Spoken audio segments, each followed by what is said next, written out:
Hi, ನನ್ನ ಹೆಸರು John H V.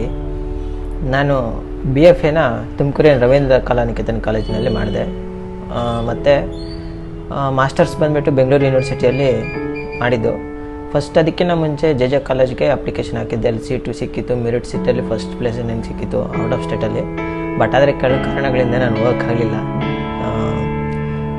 ಮತ್ತು ಬೆಂಗಳೂರು ಯೂನಿವರ್ಸಿಟಿಯಲ್ಲಿ ಬಂದುಬಿಟ್ಟು ನನ್ನ ಸೆಲ್ಫ್ ವರ್ಕ್ಸ್ನ ನಾನು ಮಾಡ್ತಾಯಿದ್ದೆ. ಅಂದರೆ ನನ್ನ ಓನ್ ಕಾನ್ಸೆಪ್ಟು, ನನ್ನ ಓನ್ ಅನುಭವಗಳನ್ನು ನಾನು ಪೇಂಟಿಂಗಲ್ಲಿ ಮಾಡ್ತಾಯಿದ್ದೆ. ಆ ಪೇಂಟಿಂಗ್ಸ್ನ ಇವಾಗ ಡಿಸ್ಪ್ಲೇ ಬರುತ್ತೆ ನೋಡಿ.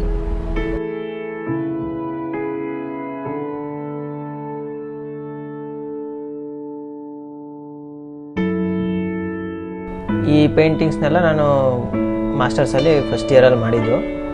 ಅಂದರೆ ಆವಾಗ ನನಗೆ ಸೆಲ್ಫ್ ವರ್ಕ್ಸ್ ಮಾಡೋಣ ಅಂದ್ಬಿಟ್ಟು ಅದು ಮಾಡಿದ್ದೀನಿ. ಆದಮೇಲೆ ಫೈನಲ್ ಇಯರ್ಗೆ ಬಂದಮೇಲೆ ನಮ್ಮ ಸರ್ ಪ್ರದೀಪ್ ಸರ್ ಅಂತಿದ್ದಾರೆ, ಅವರು ಇದ್ಕೊಂಡು ಈ ನಿಂದು ಅನ್ನೋದು ನೀನೇ ಮಾಡ್ಕೊಂಡಿದ್ರೆ ಹಿಂಗೆ ಹೊರಗಿನ ಜಗತ್ತಲ್ಲಿ ಏನಾಗ್ತಿದೆ, ಹೊರಗಿನ ಪರಿಸರದಲ್ಲಿ ಏನಾಗ್ತಿದೆ, ಸ್ವಲ್ಪ ಅದನ್ನು ಅಬ್ಸರ್ವ್ ಮಾಡು ಅಂಥೇಳಿ ಒಂದಿನ ಹೇಳಿದರು. ಆವಾಗ ನಾನೇನು ಮಾಡಿದೆ ಅಂದರೆ ಹೊರಗಡೆ ಬಂದುಬಿಟ್ಟು ಒಂದು ಸ್ವಲ್ಪ ನೋಡೋಣ ಅಂದ್ಬಿಟ್ಟು ನೇಚರ್ನು, ಪರಿಸರ, ಹೊರಗಡೆನ ಜಗತ್ತಿನಲ್ಲಿ ಏನಾಗ್ತಿದೆ ಅಂತ ನೋಡಿದೆ. ಆವಾಗ ನನಗೆ ಒಂದು ಐಡಿಯಾ ಬಂತು. ಆ ಐಡಿಯಾನೇ ಈ ಅನಿಮಲ್ಸ್ ಆ್ಯಂಡ್ ವೆಹಿಕಲ್ಸ್ ಅನ್ನೋ ಕಾನ್ಸೆಪ್ಟ್. ಈ ಅನಿಮಲ್ಸ್ ಆ್ಯಂಡ್ ವೆಹಿಕಲ್ಸ್ ಅನ್ನೋ ಕಾನ್ಸೆಪ್ಟ್ ಯಾಕಂದರೆ ಇವಾಗಿರೋ ಜನ್ರೇಷನಲ್ಲಿ ನಾವು ಕಾಡು ಪ್ರಾಣಿಗಳನ್ನ ಜಾಸ್ತಿ ನೋಡೋಕ್ಕಾಗ್ತಾ ಇಲ್ಲ. ಎಲ್ಲಿ ನೋಡಿದ್ರೂ ಟೆಕ್ನಾಲಜಿ ಬೆಳೆದಿರೋದ್ರಿಂದ ಆ ವೆಹಿಕಲ್ಸೇ ಕಾಣಿಸ್ತಿದೆ. ಮೊದಲಾದರೆ ಪ್ರತಿಯೊಂದು ಮನೆಯಲ್ಲೂ ಒಂದು ಸಾಕು ಪ್ರಾಣಿ ಇರ್ತಿತ್ತು. ಇವಾಗ ಸಾಕು ಪ್ರಾಣಿಗಳು ಇಲ್ಲ, ಕಾಡು ಪ್ರಾಣಿಗಳು ಇಲ್ಲ, ಆ ಥರ ಆಗಿಬಿಟ್ಟೈತೆ. ಎಲ್ಲರ ಮನೆಯಲ್ಲಿ ವೆಹಿಕಲ್ಸ್ ಅನ್ನೋದು ಪಕ್ಕ ಕಂಪಲ್ಸರಿ ಇರಲೇಬೇಕು. ಅದು ಅವಾಗೆ ಅವ್ರಿಗೆ ಸಂತೃಪ್ತಿ ಆಗೋದು ಅದನ್ನ ಥರ ಆಗಿಬಿಟ್ಟಿದೆ. ಅದಕ್ಕೋಸ್ಕರ ನಾನು ಹೊರಗಿನ ಪರಿಸರದಲ್ಲಿ ಪ್ರಾಣಿಗಳನ್ನೋದು ಕಡಿಮೆ ಆಗಿಬಿಟ್ಟಿದ್ದೇವೆ, ವೆಹಿಕಲ್ಸ್ ಅನ್ನೋದು ಜಾಸ್ತಿ ಆಗಿಬಿಟ್ಟಿದ್ದೇವೆ ಅನ್ನೋದರಿಂದ ಅದೇ ಕಾನ್ಸೆಪ್ಟ್ ಮೇಲೆ ಇವಾಗ ವರ್ಕ್ ಮಾಡಿದ್ದೀನಿ.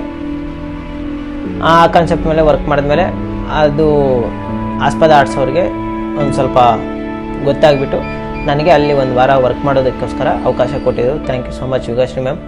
ನಿಮ್ಮ ಅವಕಾಶ ಕೊಟ್ಟಿದ್ದಕ್ಕೆ ನನಗೆ ತುಂಬ ಸಂತೋಷ ಆಯಿತು. ಅಲ್ಲಿ ಬಂದು ವರ್ಕ್ ಮಾಡಿದ್ದಕ್ಕೋಸ್ಕರ ನನಗಿನ್ನೂ ಮೋಟಿವೇಶನ್ ಆಯಿತು, ಇನ್ನೂ ವರ್ಕ್ ಮಾಡೋದಕ್ಕೆ ಇಂಟ್ರೆಸ್ಟ್ ಜಾಸ್ತಿ ಬಂತು. ಅಲ್ಲೇ ದೊಡ್ಡ ದೊಡ್ಡ ಆರ್ಟಿಸ್ಟ್ಗಳೆಲ್ಲ ಬಂದಿದ್ದರು, ಮತ್ತು ಸ್ಟೂಡೆಂಟ್ಸ್ ಬಂದಿದ್ದರು. ಅವ್ರಿಗೆಲ್ಲ ಇನ್ವೈಟ್ ಮಾಡಿ ನೀವು ನನ್ನ ವರ್ಕ್ಸ್ನೆಲ್ಲ ಎಲ್ಲರೂ ನೋಡೋ ಹಂಗೆ ಮಾಡಿದ್ದಕ್ಕೋಸ್ಕರ ತುಂಬ ಥ್ಯಾಂಕ್ಸ್ ಮ್ಯಾಮ್.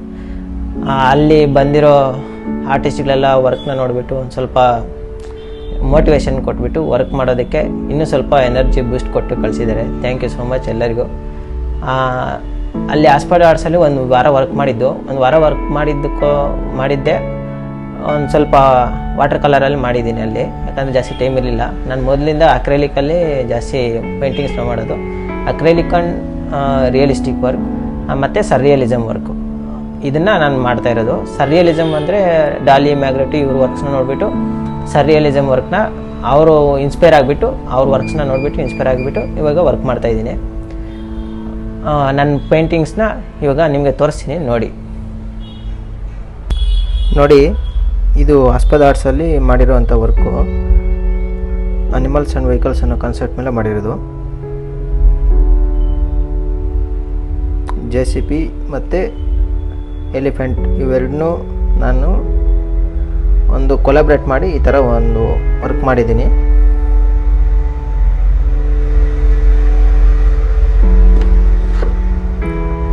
ಇದು ನೋಡಿ, ಎರಡು ಪ್ರಾಣಿಗಳು, ಕಾಡು ಪ್ರಾಣಿಗಳು, ಅವಕ್ಕವೇ ಫೈಟ್ ಮಾಡ್ತಾ ಇರುವಂಥದ್ದು ಸನ್ನಿವೇಶ.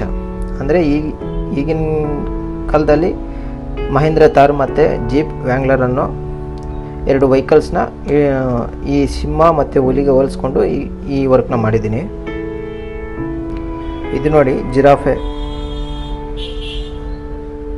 ಇದು ಆಮೆ ಮತ್ತು ಟ್ಯಾಂಕರ್, ಮಿಲಿಟ್ರಿ ಟ್ಯಾಂಕರ್. ಇದು ಸಹ ಅದೇ, ಇದು ಜಿರಾಫೆ ಮತ್ತು ಕ್ರೈನ್. ಇದು ಅಷ್ಟೇ, ಜಿರಾಫೆ ಮತ್ತು ಕ್ರೈನ್. ಈ ಅನಿಮಲ್ಸ್ನ ನೋಡಿದ್ರೆ ನನಗೆ ಈ ಥರ ಒಂದು ವೆಹಿಕಲ್ ಅಲ್ಲಿ ನೆನಪಾಗುತ್ತೆ.